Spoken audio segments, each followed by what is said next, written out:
Hello hi dears, welcome back to my channel Shobha వంట.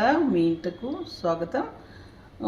Friends, చూడండి, మన ఇంట్లో ఏ కాయగూరలు లేనప్పుడు, అంటే అసలు వర్షాలు పడుతున్నప్పుడు కొంచెం బయటికి వెళ్ళి తెచ్చుకోవడానికి ఇబ్బందిగా అనిపించినప్పుడు మామూలుగా పాతకాలం నుంచి చేసుకునే వంటకి ఏంటంటే ఉల్లిపాయ పులుసు అనమాట. ఓకే, ఈ ఉల్లిపాయల పులుసు చాలా చాలా సింపుల్గా చేసుకోవచ్చు. ఉల్లి చేసిన మేలు తల్లి కూడా చేయదని అంటారు కనుక ఇది చాలా టేస్టీగా ఉంటుంది. అందులో వర్షంలో బాగా తడిచి వచ్చినప్పుడు వేడి వేడి అన్నంలో ఈ పులుసు వేసుకుంటే సూపర్ ఉంటుంది. అలాగే ఒక 2-3 రోజులు ఇలాంటి పులుసులు అయితే మనకి నిలవ ఉంటాయి. ఫ్రిడ్జ్లో పెట్టుకున్న వేడి చేసుకుని తిన్నా కూడా వంట చేయాల్సిన అవసరం ఉండదన్నమాట. ఓకే, ఈ చిన్న వంటకాన్ని ఎలా చేసుకోవాలో ఈరోజు చూపిద్దాం అనుకుంటున్నాను. ఓకేనా? దీనికి కావాల్సినవన్నీ చూడండి. చిన్న పని ఏంటంటే ఈ ఉల్లిపాయలు అన్నమాట. ఉల్లిపాయలు ఒలుచుకోవటం ఒక్కటే. కొంచెం నీళ్ళల్లో నానేసేసి ఈ తలతోక కట్ చేసేసాం అనుకోండి, ఈజీగా ఉల్లిపాయని ఒలిచేసుకోవచ్చు. దీన్ని కట్ చేయక్కర్లా, ఇంకా చిన్న ఉల్లిపాయలు కదా, ఇదిలాగే వదిలేసుకుందాము. ఇది ఒక 150 గ్రాములు అనమాట. ఇలా ఒలిచి పెట్టుకున్న తర్వాత గ్రేవీ కోసం ఒక మీడియం సైజు ఉల్లిపాయ, దీన్ని చిన్న ముక్కలుగా కట్ చేసుకుందాం.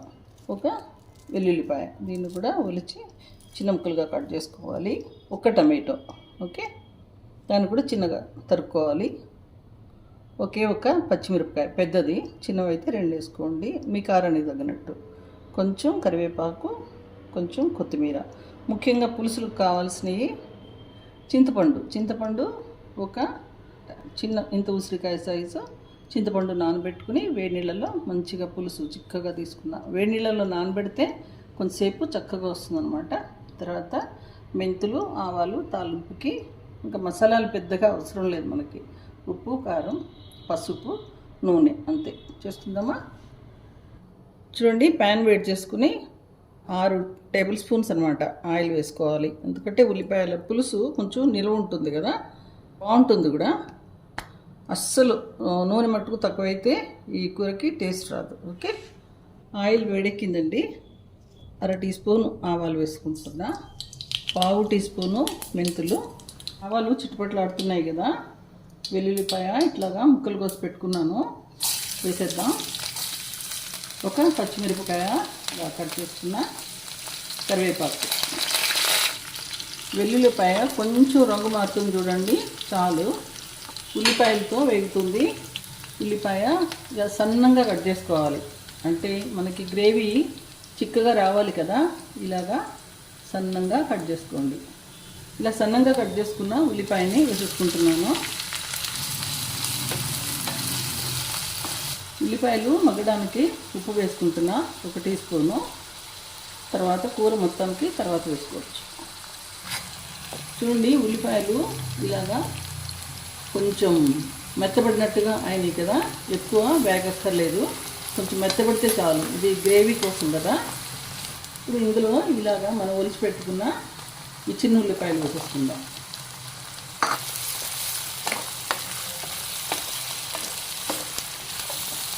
చూడండి, శుభ్రంగా కలుపుకున్న తర్వాత ఒక 1/2 టీ స్పూను పసుపు వేసుకుంటున్నా. చూడండి, ఫ్లేమ్ మీడియంలోనే పెట్టుకుందాం. ఇప్పుడు పెట్టుకుని చక్కగా ఉల్లిపాయలన్నీ మంచిగా కలిసేటట్టు కలుపుకుందాము. కొంచెం ఒక 2 నిమిషాలు ఇలా వేయించుకుందాం. చూడండి, మీడియం ఫ్లేమ్ మీదే ఉండివ్వండి. 1 నిమిషం మూత పెట్టి ఇలాగా ఉడికించుకుందాము. 1 నిమిషం మూత పెట్టాము, అంతే. ఇప్పుడు ఇట్లాగా ఒక టమాటో కట్ చేసుకుని వేసుకుంటున్నా. టమాటో మెత్తబడే వరకు వేయించుకుందాము. చూడండి, టమాటోలు మెత్తబడుతున్నాయి. ఇలాగా కొంచెం స్పూన్ తోటి ఉల్లిపాయలు నలగొట్టకుండా టమాటోలు మట్టుకు కొంచెం ఇలా నలిపేసుకుంటూ ఉంటే మంచిగా గ్రేవీ బాగా వస్తుంది అన్నమాట. చిన్న ఉల్లిపాయలు మట్టుకు నలిగిపోకుండా చూసుకుంటే అందంగా ఉంటుంది కూర, అవి కూడా జ్యూసీగా వస్తాయన్నమాట. ఓకేనా? చూడండి, ఆయిల్ ఇలాగా సెపరేట్ అవుతుంది కదా. ఇప్పుడు కారం వేసుకుందాము. ఇప్పుడు నేను వేసుకుంటున్నది కూర కారం అనమాట. కూర కారం లేకపోతే మీరు మామూలుగా కొంచెం కారపొడి, ధనియాల పొడి, కొంచెం మెంతి పొడి ఇట్లా వేసుకుంటే బాగుంటుంది. జీలకర్ర పొడి, నేనైతే కూర కారం, ఇది వీటిలో అన్నీ ఉన్నాయన్నమాట నాకు. నేను ఇలాగే చేసుకుంటాను. చింతపండు పులుసు ఇందులో వేస్తాం కనుక ఇది కొంచెం కారంగానే ఉండాలి. 4 టీ స్పూన్స్ వేసుకున్నా.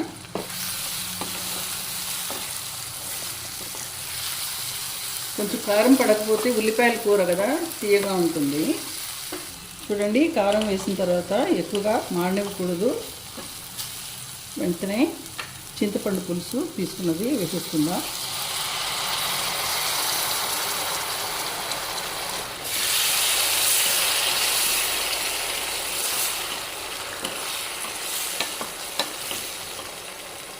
పులుసు ఉడకాలి కనుక ఒక 2 టేబుల్ స్పూన్స్ నీళ్ళు పోసుకుంటున్నా.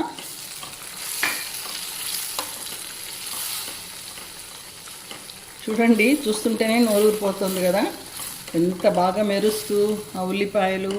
ఉల్లిపాయ పులుసు అంటేనే ఇట్ హ్యాస్ ఎ హిస్టరీ అనమాట. నిజంగా ఉల్లిపాయ పులుసు బేస్ చేసుకుని చాలా చాలా వంటకాలు చేసుకోవచ్చు.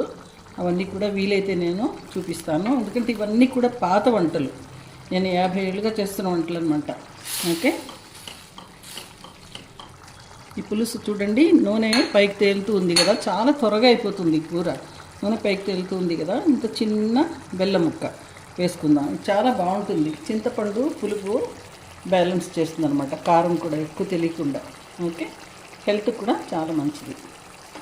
ఎవరికైనా సరే, పెద్దవాళ్ళకి కానీ, చిన్నపిల్లలు ఉన్న వాళ్ళకి కానీ, ఉద్యోగాలు చేసుకునే వాళ్ళకి కానీ, ఇలాంటి పులుసులు ఇంట్లో ఉంటే చాలా చాలా వీలు అనమాట.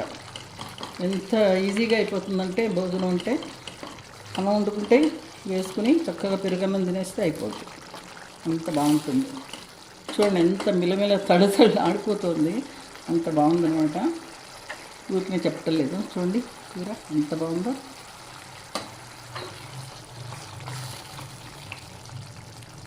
చూడండి ఫ్రెండ్స్, మనం దింపే ముందు ఒక్కసారి ఉప్పు చెక్ చేసుకుందాము. ఇప్పుడైతే వేడిలో వేస్తేనే పడుతుందన్నమాట. పులుపు అది ఎక్కువ వేసుకున్నాం కదా, సో కొంచెం ఉప్పు పడుతుంది. నేను ఇంకొక 1/2 టీ స్పూన్ వరకు వేస్తున్నాను. మీరు మీ టేస్ట్ తగినట్టుగా ఉప్పు కారం కావాలంటే కూడా, నేను వేసుకున్న కారం చక్కగా సరిపోయింది.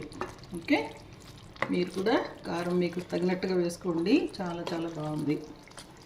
ఓకే, అయిపోయింది. ఫైనల్గా కొంచెం కొత్తిమీరని ఇలాగా చల్లేసేసుకుంటే చాలు, ఎక్కువ ఎక్కర్లేదు. ఓకే,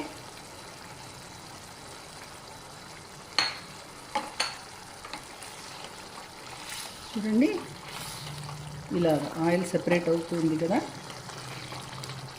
ఇప్పుడు తీసేద్దాం. ఓకే, చూడండి ఫ్రెండ్స్, మెల్లమెల్లాడుతూ తళతళలాడుతూ రమ్మని పిలుస్తుంది కదా, తప్పకుండా చేసుకోండి. Okay, thanks for watching.